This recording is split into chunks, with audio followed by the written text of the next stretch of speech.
We're back here in the final segment of Jones and Company today, speaking with Mr. Hubert Chipman, the Member of Parliament, the Free National Movement Member of Parliament for St. Anne's.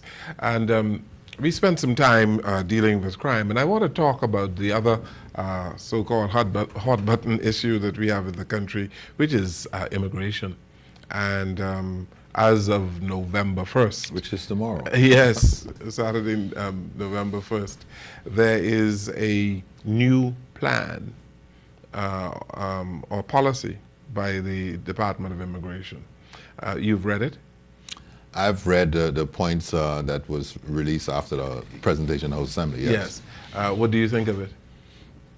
I think it's a start in the right direction, right? I think it needs to be tweaked from here. Some additional things need to be added. I think, Mr. Jones, every immigrant in this country should have some identification on them. Whether you're illegal, well, if you're illegal, you should go back home, right? Whether you're legally here, you should have some documentation. It used to be the green paper they used to give you. Now I think it's a little sophisticated card or whatever. Everybody's being required to have a passport in order to get into, I mean, it's been a drain on our social system and the health system, right? Educational system. You look at health system, you know, you go to, it's crazy at the hospital. And the schools overcrowded with illegal immigrants. It's just a lot of social problems. So my thing is if you're going to require some identification for somebody to be in this country, and that's a good thing. But what are you going to do with the people who are illegally here? Are you going to have roundups? Are you going to the kids cannot go to school, as you know. If their parents are illegal, they cannot go to school. What if you're not going to round them up? You know what's going to happen, Mr. Jones? This thing is going to fester. These kids are not going to be educated no more. They're going to grow up, if they're not deported, right here with no education. That's a recipe for disaster. Yeah. Well, the government has to provide education or schooling for children of a certain age in the country. That's not what I'm getting from this new policy. In order for you to go to school, your parents have to be legal. Is that in keeping with the conventions of the United Nations? Well, I thought I was under an impression that everybody was entitled, according to the convention, to an education. Yes. But I could be wrong, Mr. Jones, but my understanding of this policy is if you're not legally here, then your children don't have the right to go to school. Yeah. Do we have the capacity, Mr. Chipman, to enforce the new policy that you heard enunciated in the Parliament of the Bahamas? The capacity in terms of giving people who are here legally the documentation that they need to deport those who are here illegally. Do we have the capacity in the government to do it? Well, it's twofold, you yes. know. It's twofold because, you know, there was some dialogue with the Haitian embassy, because the Haitian embassy is the ones going to be providing their people with passports. As far as we're concerned on our side, that's the question you want to answer. Do we have the capacity? Yes. The question in my mind is no. I think we are bursting at the seams right now at immigration, where we need additional staff, right? In order to even try to police this thing. Yes. You look at the not defense force, the detention center. There's no room in the inn at the detention center. All right, I've been there. All right, well, and I think the minister said recently, is last week or week before last, the detention center is overcrowded at this particular time. All right, so when you do these roundups or stop roadblocks or whatever, what are you going to do with them? All right, I think the deportation needs to be sped up in terms of getting the people out of here. The real problem I have, Mr. Jones, is how are these boats getting in here? Now, you want me to give you the answer how I think they're getting in here? They're being facilitated. It's a corrupt practice that's going on, all right? And it's big business. Immigration, illegal migrants are big business. Human smuggling. Human smuggling is big business, Mr. Jones, no question about it.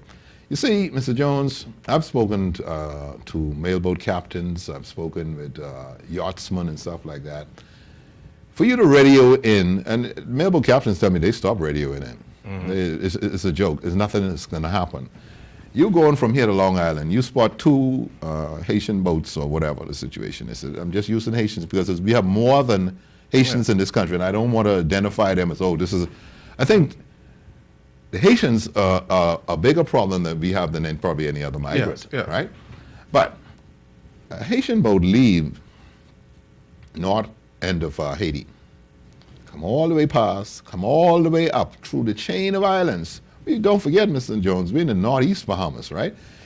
And they land on Yamacrawa Beach, or they land on South Beach, but nobody knows. And until they reach there, it may be 100 of them on the boat or whatever the situation is. I live east, so I can tell you when actions are going down. There's a lot of cars, you hear them speeding up and down, a lot of sirens.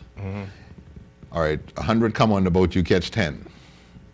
All right, these people are being facilitated. There are cars out there waiting to pick them up. All right, and off they go. So how do we deal with that? We need to stop that, right, in terms of illegal migration. Better patrols. Better patrols, right? Yeah. We're going to end up spending $232 million on boats, right, which the government just borrowed. How do I put it? We spent some money. We spent a lot of money in Gunpoint, Ragged Island, all right? We need to spend probably some more money in Inagua. We need a detention center in Inagua so they don't even have to come to Nassau. Once you are caught right there, you process and away you go. So those 2 points, Ragged Island, Inagua, right? I am told now, and it's getting to be a more risky business, right? You're going to have a lot more drownings. See, when you come up the banks, that's not deep water. But these people are now, these boat captains are now going in the back of Cat Island, which is pure ocean, Baki Lutra, pure ocean, and they're getting all the way up to Abaco. That is happening, Mr. Jones. I've seen a Haitian boat we were going to Grand Key one day, and the guy radioed and said, this doesn't look like a regular boat, all right? That's deep water. So you're going to have more tragedies. Yes. Back to capacity, there are a whole lot of applications waiting to be reviewed, assessed in the Department of Immigration. And in the Bahamas, you can only get citizenship if the cabinet of the Bahamas sits down and decides on citizenship. Mr. Chipman, we're talking about the need for reform again. You know, why does it take so long to process these people? Mr. Jones, and I would say this, and I go back. Don't we have systems failure? I go back to this plan, right? Where is our plan? I keep saying that. You see, Mr. Jones, is not the present government, it's successive governments, right? That, you know, I can recall 1982, right? Mr. Adley at the time told me, oh, don't worry about that, man. They're right in the cabinet office on the ground, all right? Somebody applied for citizenship and it's sitting on the ground. There should be a time limit. It should be for processing. I apply for citizenship, I apply for permanent residency, or whatever. You should get an answer in a certain period of time. At least an acknowledgement. Yes. In certain instances, these people, there's not even an acknowledgement that I'm in receipt of your application. Okay? So, what I'm saying, and I think we've been saying it all along, there's so much reforms and things need to be fixed in this country, but we need the manpower to fix it, we need the willpower and the political will to fix these things. Do you see, final question, this political will resident anywhere in the Bahamas to fix anything anytime soon? I would answer that this way, Mr. Jones, right? When I was asked to run, I sat down with the former Prime Minister and I explained a couple of things to him and stuff about political will and equipping, right? It's okay for me to go into a system and it's broken, but how do I fix it? I need people to fix it, right? So I need people that I can go out and get to fix these problems, all right? So I certainly have the political will to fix some of these things. I probably would be one of the most hated person for it, right? But I sure have the political will, and I'm not an island. I'm just one person. And I believe we in the F&M, the people that I'm associated with right now, have the political will, right? But the thing, Mr. Jones, in this country, it comes right back down to consistency, all right? If we're going to have a meeting on Friday, and we're going to have a meeting every Friday, we need to have that meeting, Mr. Jones. Not, okay, man, we just do it once a month or whatever the situation is. Oh, I can't make the meeting. We don't have a quorum, Mr. Jones. All right? You know where I'm going. I know where you're going. The Bahamian people are counting on politicians from both sides of the political divide, or I should say from all areas of the country, to reform the country and to fix it for the better, because as you say, many systems are broken in the Bahamas, and it's time you fix them, eh? You have to, if you're going to progress this country, and not only that, the young people who are coming up in this country are going to demand more than what we ever demand as when we came up, right? So in order to, one thing I love with the young people, they're asking questions, and they will ask you some tough questions, all right? The question is, you need to answer them honestly, all right? Don't promise them nothing that you can't deliver on. You can't do that, all right? Or if you promise them something, go back and say, right now we can't accommodate this, right? Be honest, up front with the people. We can't, we're just not in the position to do it. Here's our plan. Here's what I think can happen now, and here's what I think will happen later on. You have to come to grips with that, right? Honesty in government. Honestly, you have to. You have to. I'll leave you with this. My daughter said to me, and she's in her final year in medicine, surgery. And she said to me, Dad, I've been a lot of places, a lot of cities in the United States, and I'm from the Bahamas.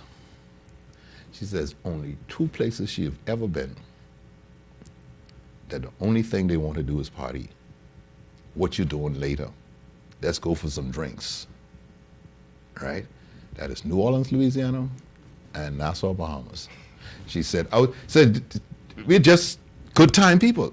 We're not prepared. She said, we're not progressive, right? In terms of how do we go about fixing this? What are you doing about changing this or whatever?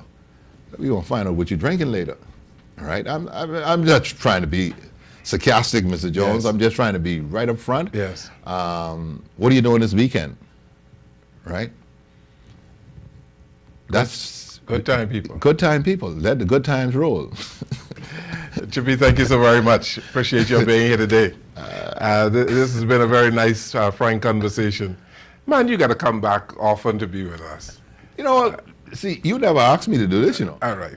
I will ask you You again. never asked me. Yes. And not only that, yes. When you asked me to do it, I didn't, I'm a dama, I say I'll do it. Absolutely. You were you're very kind to... No, see, yes. A lot of people I hear on talk, they scared to come. I'm not afraid to go if you got to ask me to come. Yes, okay. All right? Thank you so very much. One particular person, he's written to me, asked me to go on the talk show. And I haven't decided to go on that yet because I just don't like the style. I see. Okay. I just don't like the style. Yes. And I think you know exactly what I'm talking about. Yes, I know. I don't like that style, man. Well, hopefully you'll be back with us again. Absolutely, absolutely. Good. I've done Morning Blend. I've done Steve McKinney. Yes. The only person now I think I promise I have to do is Jeff. Yes. No, I ain't scared to run. Scared. You know any Chipman scared? Thank you so very much. I don't know how the show was. Was it okay? Yes, very good. Thank you so very much. Thank you for watching and listening, and good evening, everyone.